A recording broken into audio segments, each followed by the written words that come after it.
ರಾಮಾಯಣ ಕಾಲಘಟ್ಟದಲ್ಲಿ ರಾಮ ರಾವಣರ ನಡುವೆ ಯುದ್ಧ ಮುಗಿದ ನಂತರ ದೇವಾನುದೇವತೆಗಳು ಪ್ರತ್ಯಕ್ಷವಾಗಿ ಶ್ರೀರಾಮಚಂದ್ರ ಪ್ರಭುಗಳಿಗೆ ಅನೇಕ ವರಗಳನ್ನ ಕೊಟ್ಟಿದ್ರು. ಹಾಗೆ ವರಗಳನ್ನ ಕೊಡಬೇಕಾದ್ರೆ ಶ್ರೀರಾಮಚಂದ್ರ ಪ್ರಭುಗಳು ಯುದ್ಧದಲ್ಲಿ ಸತ್ತು ಬಿದ್ದಿರೋ ಎಲ್ಲ ವಾನರ ಸೇನೆಯನ್ನ ಬದುಕಿಸುವಂತೆ ವರವನ್ನ ಕೇಳಿದ್ರು.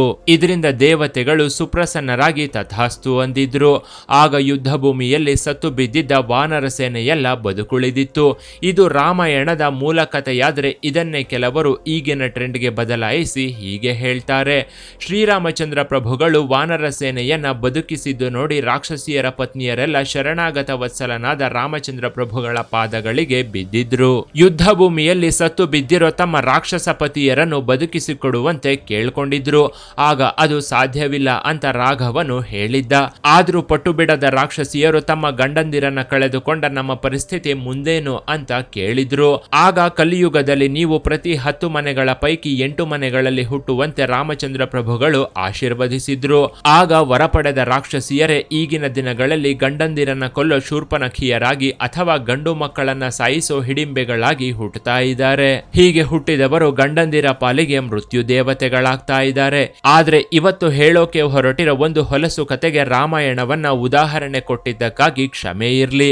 ಆದ್ರೂ ಈ ದುರಂತ ಕಥೆಯನ್ನ ನಿಮ್ಮ ಮುಂದೆ ಇವತ್ತು ಇಡಲೇಬೇಕಾದ ಪರಿಸ್ಥಿತಿ ಎದುರಾಗಿದೆ. ಮಹಾರಾಷ್ಟ್ರದ ಪುಣೆಯಲ್ಲಿ ವಾಸ ಮಾಡ್ತಿದ್ದ ವಿಶಾಲ್ ಅಗರ್ವಾಲ್ ಅನ್ನೋ ರಿಯಲ್ ಎಸ್ಟೇಟ್ ಉದ್ಯಮಿ ತನ್ನ ಮಗ ಕೇತನ್ ಅಗರ್ವಾಲ್ನ ವಿದೇಶದಲ್ಲಿ ಓದಿಸ್ತಿದ್ದ. ಕೇತನ್ ಸಹ ಚೆನ್ನಾಗಿ ಓದಿ ಭಾರತಕ್ಕೆ ವಾಪಸ್ ಬಂದು ತನ್ನ ತಂದೆಯ ರಿಯಲ್ ಎಸ್ಟೇಟ್ ಕಂಪನಿಯಲ್ಲೇ ಡೈರೆಕ್ಟರ್ ಆಗಿ ಕೆಲಸಗಳನ್ನ ನೋಡ್ಕೊಂಡಿದ್ದ. ಓದಿನ ಜೊತೆಗೆ ಟ್ರಕ್ಕಿಂಗ್ ಈತನ ಹಾಬಿಯಾಗಿತ್ತು. ಲೈಫಲ್ಲಿ ಸೆಟ್ಲ್ ಆಗ್ತಿದ್ದಂತೆ ಕೇತನ್ ತಂದೆ ತಾಯಿ ಮಗನಿಗೆ ಮದುವೆ ಮಾಡಬೇಕು ಅಂತ ನಿರ್ಧರಿಸಿದ್ರು.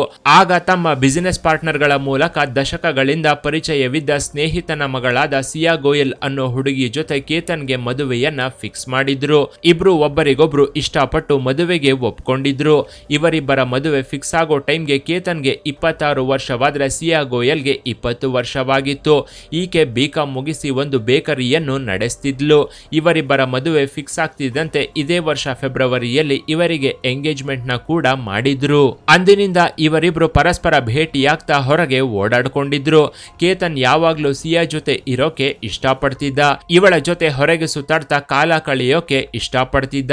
ಕಾಫಿ, ಲಂಚ್, ಡಿನ್ನರ್ ಅಂತ ದೊಡ್ಡ ದೊಡ್ಡ ಹೋಟೆಲ್ಗಳಲ್ಲಿ ಇವಳಿಗೋಸ್ಕರ ಪ್ರತ್ಯೇಕವಾಗಿ ಟೇಬಲ್ ಗಳನ್ನ ಬುಕ್ ಮಾಡ್ತಿದ್ದ. ಅಲ್ಲದೆ ಸರ್ಪ್ರೈಸ್ ಆಗಿ ಗಿಫ್ಟ್ ಗಳನ್ನ ಕೊಡ್ತಾ ತನ್ನ ಭಾವಿ ಪತ್ನಿಯ ಮನಸ್ಸನ್ನ ಗೆದ್ದಿದ್ದ.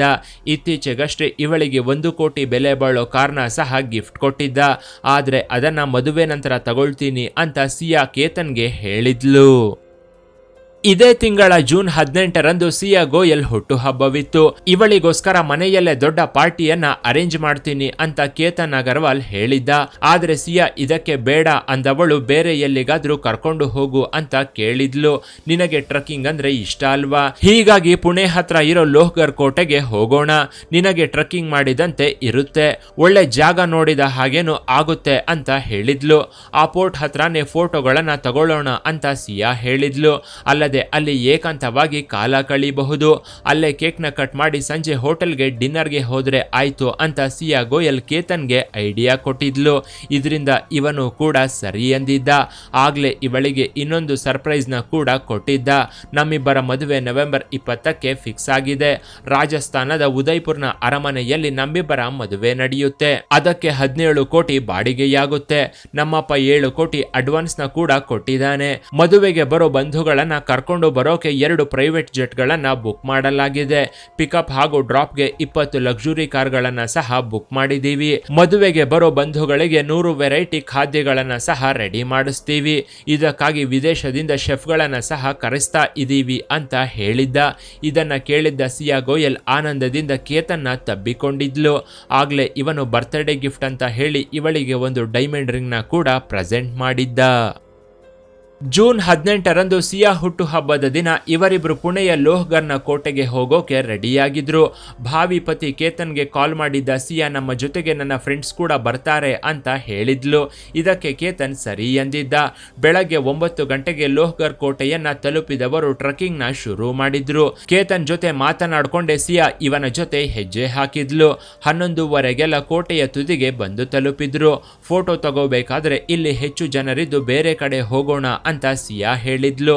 ಆಗ 400 ಅಡಿ ಪ್ರಪಾತವಿರೋ ಒಂದು ಜಾಗಕ್ಕೆ ಕೇತನ್ನ ಕರ್ಕೊಂಡು ಬಂದು ಅಲ್ಲೇ ಸೆಲ್ಫಿ ತಗೊಳ್ಳೋಣ ಅಂತ ಹೇಳಿದ್ಲು.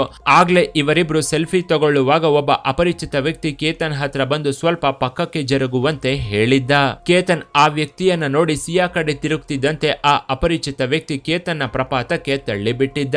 ಕೇತನ್ ಕೆಳಗೆ ಬೀಳ್ತಿದ್ದಂತೆ ಆ ವ್ಯಕ್ತಿ ಅಲ್ಲಿಂದ ಪರಾರಿಯಾಗಿದ್ದ. ಕೇತನ್ ಪ್ರಪಾತಕ್ಕೆ ಉರುಳಿ ಬೀಳ್ತಿದ್ದಂತೆ ಸಿಯಾ ಗೋಯಲ್ ಜೋರಾಗಿ ಗೋಳಾಡ್ತಾ ಅಲ್ಲಿದ್ದವರನ್ನ ಸಹಾಯಕ್ಕೆ ಕರೆದಿದ್ಲು. ನನ್ನ ಭಾವಿ ಪತಿ ಪ್ರಪಾತಕ್ಕೆ ಕಾಲು ಜಾರಿ ಬಿದ್ದಿದ್ದಾನೆ ಅಂತ ಹೇಳಿದ್ಲು. ಆಗ ಸ್ಥಳಕ್ಕೆ ಧಾವಿಸಿದ್ದ ಇತರೆ ಪ್ರವಾಸಿಗರ ಹತ್ರ ನನ್ನ ಫೋಟೋ ತೆಗೀತಾ ಹಿಂದಕ್ಕೆ ಹೋಗಿದ್ದ. ಪ್ರಪಾತದ ಅಂಚಿಗೆ ಹೋಗ್ತಿದ್ದಂತೆ ಜೋರಾಗಿ ಗಾಳಿ ಬೀಸಿದ್ರಿಂದ ಕೇತನ್ ಬಿದ್ದು ಹೋದ ಅಂತ ಗೋಳಾಡಿದ್ಲು. ಕೂಡಲೇ ಪ್ರವಾಸಿಗರು ಪೊಲೀಸರಿಗೆ ಫೋನ್ ಮಾಡಿ ವಿಷಯವನ್ನ ತಿಳಿಸಿದ್ರು. ಸಿಯಾ ಕಣ್ಣೀರು ಹಾಕ್ತಾ ಕೇತನ್ ತಂದೆಗೆ ನಡೆದ ಘಟನೆಯನ್ನ ಫೋನ್ ಮಾಡಿ ವಿವರಿಸಿದ್ಲು. ಕೇತನ್ ಪ್ರಪಾತಕ್ಕೆ ಬಿದ್ದು ಹೋದ ಅನ್ನೋ ಶಾಕಿಂಗ್ ವಿಚಾರವನ್ನ ಕೇಳಿ ಇವನ ತಂದೆ ವಿಶಾಲ್ ಅಗರ್ವಾಲ್ ಶಾಕ್ ಆಗಿದ್ದ. ಇದು ಹೈ ಪ್ರೊಫೈಲ್ ಕೇಸ್ ಆಗಿದ್ರಿಂದ ಪೊಲೀಸರು ಕೂಡಲೇ ಸ್ಥಳಕ್ಕೆ ಓಡೋಡಿ ಬಂದಿದ್ರು. ಮುಂಜಾಗ್ರತಾ ಕ್ರಮವಾಗಿ ಜಾಗವನ್ನ ಸೀಲ್ ಮಾಡಿದ್ರು. ಇತರೆ ಪ್ರವಾಸಿಗರು ಬರದಂತೆ ಕಟ್ಟುನಿಟ್ಟಿನ ಕ್ರಮ ವಹಿಸಿದ್ರು. ಪೊಲೀಸರು, ಸಹಾಯಕ ಸಿಬ್ಬಂದಿ, ಫೈರ್ ಬ್ರಿಗೇಡಿಯರ್ ಹಾಗೂ ಅರಣ್ಯ ಇಲಾಖೆ ಸಿಬ್ಬಂದಿ ಪ್ರಪಾತದ ಕಣಿವೆಗೆ ಇಳಿದಿದ್ರು. ನಿರಂತರ ಹುಡುಕಾಟದ ಬಳಿಕ ಕೇತನ್ ಮೃತದೇಹ ಪತ್ತೆಯಾಗಿತ್ತು. ಮೃತದೇಹವನ್ನ ಮೇಲಕ್ಕೆ ಸಾಗಿಸಿ ಮರಣೋತ್ತರ ಪರೀಕ್ಷೆಗೆ ಕಳಿಸಿದ್ರು. ಕೇತನ್ ಪ್ರಪಾತಕ್ಕೆ ಬಿದ್ದು ಸತ್ತು ಹೋದ ವಿಚಾರ ಅದೇ ದಿನ ದೇಶಾದ್ಯಂತ ಮಾಧ್ಯಮಗಳಲ್ಲಿ ದೊಡ್ಡ ಸುದ್ದಿಯಾಗಿತ್ತು. ಪೋಸ್ಟ್ ಮಾರ್ಟಂ ಬಳಿಕ ಪೋಷಕರಿಗೆ ಕೇತನ್ ಮೃತದೇಹವನ್ನ ಹಸ್ತಾಂತರಿಸಿದ್ರು. ಮಾರನೇ ದಿನದಿಂದ ಲೋಹ್ಗರ್ ಕೋಟೆಗೆ ಬರೋ ಪ್ರವಾಸಿಗರನ್ನ ಪ್ರಪಾತದ ಅಂಚುಗಳಿಗೆ ಹೋಗದಂತೆ ಪೊಲೀಸರು ಎಚ್ಚರ ವಹಿಸಿದ್ರು. ಕೇತನ್ ತಂದೆ ವಿಶಾಲ್ ಅಗರ್ವಾಲ್ ಮಗನ ಸಾವಿನ ಮೇಲೆ ಸಂಶಯ ಪಟ್ಟಿದ್ದ. ಕೂಡಲೇ ಪೊಲೀಸ್ ಉನ್ನತಾಧಿಕಾರಿಗಳನ್ನ ಭೇಟಿಯಾಗಿದ್ದ. ಅವರ ಹತ್ರ ನನ್ನ ಮಗನದು ಸಹಜ ಸಾವಲ್ಲ, ಬದಲಾಗಿ ಕೊಲೆ ಅಂತ ಅನಿಸ್ತಿದೆ ಅನ್ನೋ ಅನುಮಾನವನ್ನ ವ್ಯಕ್ತಪಡಿಸಿದ್ದ. ಯಾಕಂದ್ರೆ ಕೇತನ್ಗೆ ಟ್ರಕ್ಕಿಂಗ್ ಮಾಡಿದ್ದ ಅನುಭವವಿತ್ತು. ದೊಡ್ಡ ದೊಡ್ಡ ಬೆಟ್ಟ ಗುಡ್ಡಗಳನ್ನ ಹತ್ತಿಳಿದಿದ್ದ. ಅಲ್ಲದೆ ಯಾವುದೇ ಬ್ಯಾಲೆನ್ಸ್ ಇಲ್ಲದೆ ಹಗ್ಗದ ಮೂಲಕ ಹಲವು ಸಲ ಟ್ರಕ್ಕಿಂಗ್ ಮಾಡಿದ್ದಾನೆ ಅಂತ ಕೇತನ್ ತಂದೆ ವಿಶಾಲ್ ಅಗರ್ವಾಲ್ ಪೊಲೀಸರ ಹತ್ರ ಹೇಳಿದ್ದ. ಎಲ್ಲಿ ಎಷ್ಟು ಜಾಗರೂಕವಾಗಿರಬೇಕು ಅನ್ನೋದು ಅವನಿಗೆ ಚೆನ್ನಾಗಿ ಗೊತ್ತು. ಹೀಗಿದ್ದಾಗ ನನ್ನ ಮಗ ಪ್ರಪಾತಕ್ಕೆ ಬಿದ್ದು ಸತ್ತು ಹೋದ ಅಂದ್ರೆ ನನಗೆ ನಂಬೋಕೆ ಆಗ್ತಿಲ್ಲ ಅಂತ ಕೇತನ್ ತಂದೆ ಅನುಮಾನವನ್ನ ವ್ಯಕ್ತಪಡಿಸಿದ್ದ. ಅಲ್ಲದೆ ತನಿಖೆಯನ್ನ ಆಳವಾಗಿ ನಡೆಸುವಂತೆ ಪೊಲೀಸ್ ಉನ್ನತಾಧಿಕಾರಿಗಳನ್ನ ಕೇಳ್ಕೊಂಡಿದ್ದ. ಅಲ್ಲಿಗಾಗ್ಲೇ ಪುಣೆ ರೂರಲ್ ಪೊಲೀಸರು ಕೂಡ ಈ ಕೇಸಲ್ಲಿ ಏನೋ ಮಿಸ್ಟರಿ ಇದೆ ಅನ್ನೋದನ್ನ ಊಹಿಸಿದ್ರು. ಕೇತನ್ ಸಾವನ್ನಪ್ಪಿದ್ದ ದಿನವೇ ಅಲ್ಲಿದ್ದ ಇತರೆ ಪ್ರವಾಸಿಗರನ್ನ ಪ್ರಾಥಮಿಕ ತನಿಖೆಗೆ ಒಳಪಡಿಸಿದ್ರು. ಕೆಲವರು ಪೊಲೀಸರಿಗೆ ಸಿಯಾ ಹೇಳಿದ ಮಾತನ್ನೇ ಹೇಳಿದ್ರು. ಸೆಲ್ಫಿ ತಗೊಳ್ತಾ ಇರಬೇಕಾದ್ರೆ ಕೇತನ್ ಕೆಳಗೆ ಬಿದ್ದು ಹೋದ ಅಂದಿದ್ರು. ಸಿಯಾ ಗೋಯಲ್ ಕೂಡ ಇದನ್ನೇ ಹೇಳಿದ್ಲು. ಸೆಲ್ಫಿ ತಗೋತಿರ್ಬೇಕಾದ್ರೆ ಕೇತನ್ ಪ್ರಪಾತದ ತುದಿಗೆ ಹೋಗಿದ್ದ. ಆಗ ಜೋರಾಗಿ ಗಾಳಿ ಬೀಸಿದ್ರಿಂದ ಅವನು ಬ್ಯಾಲೆನ್ಸ್ ಕಳ್ಕೊಂಡು ಕೆಳಗೆ ಬಿದ್ದು ಸತ್ತು ಹೋದ ಅಂತ ಹೇಳಿದ್ಲು. ಕೇತನ್ ಪ್ರಪಾತಕ್ಕೆ ಬೀಳ್ಬೇಕಾದ್ರೆ ಯಾರಾದ್ರೂ ನೋಡಿದ್ರ ಅಂದ್ರೆ ಇಲ್ಲ ಅಂದಿದ್ಲು. ನನ್ನ ಜೊತೆ ಇಬ್ಬರು ಫ್ರೆಂಡ್ಸ್ ಬಂದಿದ್ರು. ಆದ್ರೆ ಕೇತನ್ ಪ್ರಪಾತಕ್ಕೆ ಬೀಳುವಾಗ ಅವರಿಬ್ರು ನಮ್ಮ ಹತ್ರ ಇರ್ಲಿಲ್ಲ ಅಂತಾನು ಸಿಯಾ ಹೇಳಿದ್ಲು. ಆದ್ರೂ ಕೂಡ ಅವರು ಅದೇ ಜಾಗದಲ್ಲಿ ಇದ್ರು ಅನ್ನೋದನ್ನ ಪೊಲೀಸರು ಪತ್ತೆ ಹಚ್ಚಿದ್ರು. ಕೇತನ್ ಸಾವನ್ನ ಸಹಜ ಸಾವು ಅಂತ ಬಿಂಬಿಸೋಕೆ ಸಿಯಾ ಗೋಯಲ್ ಹತ್ರ ಎಲ್ಲ ಸಾಕ್ಷ್ಯಾಧಾರಗಳಿದ್ವು. ಹೀಗಾಗಿ ಪೊಲೀಸರು ಈ ಕೇಸಲ್ಲಿ ಏನಾದ್ರೂ ಟೆಕ್ನಿಕಲ್ ಎವಿಡೆನ್ಸ್ ಸಿಗುತ್ತೇನೋ ಅಂತ ಹುಡುಕಾಡೋಕೆ ಶುರು ಮಾಡಿದ್ರು. ಮೊದಲಿಗೆ ಪೊಲೀಸರು ಕೇತನ್ ಹಾಗೂ ಸಿಯಾ ಗೋಯಲ್ ಕಾಲ್ ಡೀಟೇಲ್ಸ್ ನ ಚೆಕ್ ಮಾಡಿದ್ರು. ಇಲ್ಲೇ ಪೊಲೀಸರಿಗೆ ಒಂದು ರೋಚಕ ಕ್ಲೂ ಸಿಕ್ಕಿತ್ತು. ಅಲ್ಲಿವರೆಗೂ ಪೊಲೀಸರಿಗೆ ಸಿಯಾ ಮೇಲೆ ಯಾವುದೇ ಅನುಮಾನ ಬಂದಿರಲಿಲ್ಲ. ಇವಳು ಕೋಟ್ಯಾಧಿಪತಿಯ ಮಗಳಾಗಿದ್ರಿಂದ ಒಂದು ವೇಳೆ ಇವಳನ್ನ ವಿಚಾರಣೆಗೆ ಒಳಪಡಿಸಿದ್ರೆ ಉನ್ನತಾಧಿಕಾರಿಗಳಿಂದ ಪ್ರೆಷರ್ ಬರಬಹುದು ಅಂತ ಪೊಲೀಸರು ಬೇರೆ ಆಂಗಲ್ ನಿಂದ ತನಿಖೆ ನಡೆಸಿದ್ರು.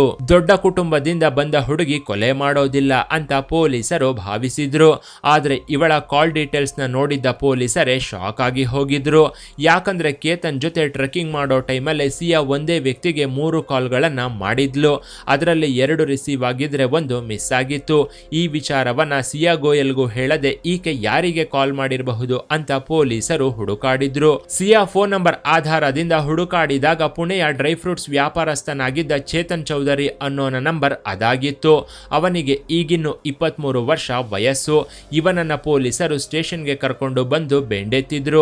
ಕೇತನ್ ಕೊಲೆಗೂ ಮೊದಲು ಸಿಯಾ ನಿನಗೆ ಕಾಲ್ ಮಾಡಿದ್ದು ಯಾಕೆ? ನಿಮ್ಮಿಬ್ಬರಿಗೂ ಇರೋ ಸಂಬಂಧವೇನು? ಕೊಲೆ ನಡೆದ ದಿನ ನಿನ್ನ ನಂಬರ್ ಕೂಡ ಅದೇ ಲೊಕೇಶನ್ ತೋರಿಸ್ತಿದೆ. ಹೀಗಾಗಿ ನಿಜ ಏನು ಅಂತ ಹೇಳುವಂತೆ ಪೊಲೀಸರು ಚೇತನ್ಗೆ ಬೆಂಡೆತ್ತಿದ್ರು.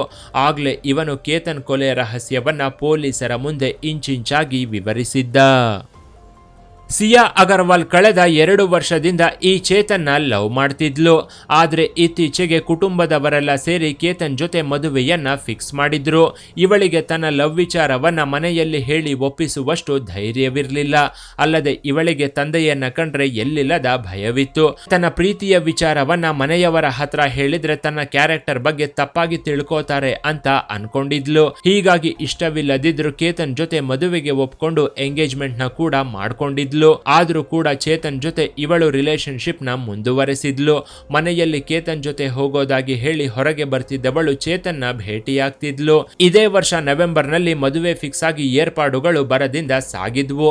ಅಷ್ಟರ ಒಳಗೆ ಕೇತನ್ ನಿಂದ ದೂರವಾಗಬೇಕು ಅಂತ ಸಿಯಾ ನಿರ್ಧರಿಸಿದ್ಲು.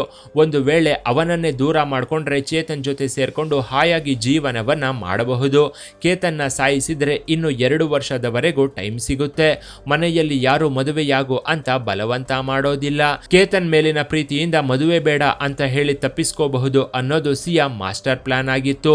ಇದರಿಂದ ಅಮಾಯಕನಾಗಿದ್ದ ಕೇತನ್ನ ಸಾಯಿಸೋಕೆ ಇವಳು ಮುಂದಾಗಿದ್ಲು. ಇದೇ ತಿಂಗಳ 14ರಂದು ಟ್ರಕ್ಕಿಂಗ್ಗೆ ಅಂತ ಕೇತನ್ನ ಕರ್ಕೊಂಡು ಹೋದವಳು ಇವಳೆ ಖುದ್ದಾಗಿ ಪ್ರಪಾತಕ್ಕೆ ತಳ್ಳಿದ್ಲು. ಆದ್ರೆ ಕೇತನ್ ಒಂದು ಮರದ ಕೊಂಬೆಯ ಸಹಾಯದಿಂದ ಅವತ್ತು ಪ್ರಾಣಾಪಾಯದಿಂದ ಪಾರಾಗಿದ್ದ. ಆಗ ಸಿಯಾ ಹಾವು ಅಂತ ಕೂಗಾಡಿ ನಾಟಕವಾಡಿದ್ಲು. ಹಾವು ನಿನ್ನ ಕಚ್ಚೋಕೆ ಬಂತು, ಆ ಗಾಬರಿಯಲ್ಲೇ ನಾನು ನಿನ್ನ ತಳ್ಳಿಬಿಟ್ಟೆ ಅಂತ ಹೇಳಿದ್ಲು. ನನ್ನ ಮೇಲೆ ಎಲ್ಲಿ ಅನುಮಾನ ಬರುತ್ತೋ ಅಂತ ಸಿಯಾ ಕಣ್ಣೀರು ಹಾಕ್ತಾ ಅವತ್ತು ನಾಟಕವಾಡಿದ್ಲು. ಆ ಟೈಮಲ್ಲಿ ಇದು ನಿಜವೇನೋ ಅಂತ ಕೇತನ್ ಕೂಡ ನಂಬಿ ಸುಮ್ಮನಾಗಿದ್ದ. ತನ್ನನ್ನ ಮದುವೆಯಾಗೋ ಹುಡುಗಿ ಮೇಲೆ ಇವನು ಯಾವುದೇ ರೀತಿಯ ಅನುಮಾನ ಪಡೋಕೆ ಅವತ್ತು ಹೋಗಿರ್ಲಿಲ್ಲ. ಇನ್ನು ಇದೇ ವರ್ಷ ಪ್ರೀ ವೆಡ್ಡಿಂಗ್ ಫೋಟೋ ಶೂಟ್ಗೆ ಅಂತ ಕೇತನ್ನ ಬಾಲಿಗೆ ಕರ್ಕೊಂಡು ಹೋಗಬೇಕು ಅಂತ ಸಿಯಾ ಪ್ಲಾನ್ ಹಾಕೊಂಡಿದ್ಲು. ಬಾಲಿಗೆ ಕೇತನ್ನ ಕರ್ಕೊಂಡು ಹೋಗಿ ಅಲ್ಲಿ ಸುಪಾರಿ ಕಿಲ್ಲರ್ಗಳಿಂದ ಕೇತನ್ನ ಕೊಲೆ ಮಾಡಿಸಬೇಕು ಅಂತ ಪ್ಲಾನ್ ಹಾಕೊಂಡಿದ್ಲು. ಆದರೆ ಅಂದು ಅದೃಷ್ಟವಶಾತ್ ಕೇತನ್ ಪಾಸ್ಪೋರ್ಟ್ ಕಳೆದು ಹೋಗಿದ್ರಿಂದ ಇವನು ಬಚಾವಾಗಿದ್ದ. ಇದಾದ ನಂತರವೇ ಈ ಕಿರಾತಕರು ಈ ಲೋಹಗರ್ ಕೋಟೆಯನ್ನ ಕೇತನ್ ಕೊಲೆಗೆ ಆರಿಸಿಕೊಂಡಿದ್ರು. ಅಲ್ಲೇ ಕೇತನ್ನ ಕೊಲೆ ಮಾಡಿ ಏನೂ ಗೊತ್ತಿಲ್ಲದವರಂತೆ ಸುಮ್ಮನಾಗಿದ್ರು. ತನ್ನ ಹುಟ್ಟುಹಬ್ಬ ಇದ್ದಿದ್ರಿಂದ ಕೇತನ್ನ ನಂಬಿಸಿ ಅಲ್ಲಿಗೆ ಕರ್ಕೊಂಡು ಬಂದಿದ್ದ ಸಿಯಾ ಇವನನ್ನ ಪ್ರಪಾತಕ್ಕೆ ತಳ್ಳಿಸಿ ಕೊಲೆ ಮಾಡಿಸಿದ್ಲು ಅಂತ ಇವಳ ಪ್ರಿಯಕರ ಚೇತನ್ ಪೊಲೀಸರ ಮುಂದೆ ಇಂಚಿಂಚಾಗಿ ವಿವರಿಸಿದ್ದ. ನಂತರ ಪೊಲೀಸರು ಸಿಯಾಳನ್ನ ಕೂಡ ವಶಕ್ಕೆ ಪಡೆದು ವಿಚಾರಣೆ ನಡೆಸ್ತಿದ್ದಂತೆ ನಾವಿಬ್ರು ಸೇರ್ಕೊಂಡು ಕೊಲೆ ಮಾಡಿದ್ವಿ ಅಂತ ಪೊಲೀಸರ ಮುಂದೆ ಒಪ್ಕೊಂಡಿದ್ಲು. ಇವಳಿಗೆ ಈಗಿನ್ನು 20 ವರ್ಷ ವಯಸ್ಸು. ಆದ್ರೆ ಈ ವಯಸ್ಸಿಗೆ ಕೊಲೆ ಮಾಡಿ ಪ್ರಿಯಕರನ ಜೊತೆ ಜೈಲು ಸೇರಿದಾಳೆ. ಇದರ ಬದಲಿಗೆ ಮದುವೆ ಇಷ್ಟವಿಲ್ಲ ಅಂತ ಹೇಳಿದಿದ್ರೆ ಇವತ್ತು ಚೇತನ್ ಜೊತೆಗೆ ಇವಳು ಹಾಯಾಗಿ ಇರಬಹುದಿತ್ತು. ಅಲ್ಲದೆ ಅಮಾಯಕ ಕೇತನ್ ಅಗರ್ವಾಲ್ ಕೂಡ ಬದುಕಿರ್ತಿದ್ದ. ಕೊನೆ ಪಕ್ಷ ತನ್ನ ಪ್ರೀತಿಯ ವಿಷಯವನ್ನ ಕೇತನ್ಗಾದ್ರೂ ಹೇಳಿದಿದ್ರೆ ಇವನೇ ಮದುವೆಯನ್ನ ಕ್ಯಾನ್ಸಲ್ ಮಾಡ್ಕೊಳ್ತಿದ್ದ. ಯಾಕಂದ್ರೆ ಕೇತನ್ ಅಗರ್ವಾಲ್ ತನ್ನನ್ನ ಇಷ್ಟಪಡದ ಹುಡುಗಿಯನ್ನ ಮದುವೆಯಾಗುವಷ್ಟು ಮೂರ್ಖನಾಗಿರ್ಲಿಲ್ಲ. ಆದ್ರೂ ಇಲ್ಲಿ ಸಿಯಾ ತಪ್ಪು ಮಾಡಿ ಇದೀಗ ತನ್ನ ಜೀವನದ ಜೊತೆಗೆ ಒಂದು ತುಂಬು ಜೀವವನ್ನೇ ತೆಗೆದಿದ್ದಾಳೆ. ಇನ್ನು ಮುಂದಿನ ದಿನಗಳಲ್ಲಿ ಈ ಕೇಸ್ ನಿಲ್ಲೋದೆ ಅನುಮಾನವಾಗಿದೆ. ಯಾಕಂದ್ರೆ ಕೇತನ್ನ ಸಿಯಾ ತಳ್ಳಿರೋ ಹಾಗೆ ಯಾವುದೇ ಸಾಕ್ಷ್ಯಾಧಾರಗಳಿಲ್ಲ. ಇಲ್ಲಿ ಸಿಯಾ ನಾನೇ ಕೊಲೆ ಮಾಡಿದ್ದು ಅಂತ ಒಪ್ಕೊಂಡ್ರು ಕೂಡ ಕೋರ್ಟ್ ಸಾಕ್ಷಿಗಳನ್ನ ಕೇಳುತ್ತೆ. ಹೀಗಾಗಿ ಇನ್ನು 1-2 ತಿಂಗಳಲ್ಲಿ ಇವರಿಬ್ರು ಜೈಲಿನಿಂದ ರಿಲೀಸ್ ಆಗಿ ಹೊರಗೆ ಬಂದ್ರು ಆಶ್ಚರ್ಯವಿಲ್ಲ. ಇದಕ್ಕೆ ಮೇಘಾಲಯ ಹನಿಮೂನ್ ಮರ್ಡರ್ ಸಾಕ್ಷಿ ಅಂದ್ರೂ ತಪ್ಪಾಗೋದಿಲ್ಲ. ಯಾಕಂದ್ರೆ ಇಲ್ಲಿ ಸೋನಂ ಕೂಡ ಗಂಡನನ್ನ ಕೊಲೆ ಮಾಡಿ ಜೈಲು ಪಾಲಾಗಿದ್ಲು. ಆದ್ರೆ ಈಗ ಜೈಲಿನಿಂದ ರಿಲೀಸ್ ಆಗಿ ಲವರ್ ಜೊತೆ ಮಜಾ ಮಾಡ್ಕೊಂಡು ಹಾಯಾಗಿ ಓಡಾಡ್ಕೊಂಡಿದ್ದಾಳೆ. ಹೀಗಾಗಿ ನಾಳೆ ಸಿಯಾ ಕೂಡ ರಿಲೀಸ್ ಆಗಿ ಲವರ್ ಜೊತೆ ಎಂಜಾಯ್ ಮಾಡೋದ್ರಲ್ಲಿ ಅನುಮಾನವಿಲ್ಲ. ನಮ್ಮ ಕಾನೂನು ಹೀಗೆ ಇರೋದ್ರಿಂದಲೇ ಇತ್ತೀಚೆಗೆ ಈ ರೀತಿಯ ಕೊಲೆಗಳು ಸರ್ವೇ ಸಾಮಾನ್ಯವಾಗಿ ಹೋಗಿವೆ.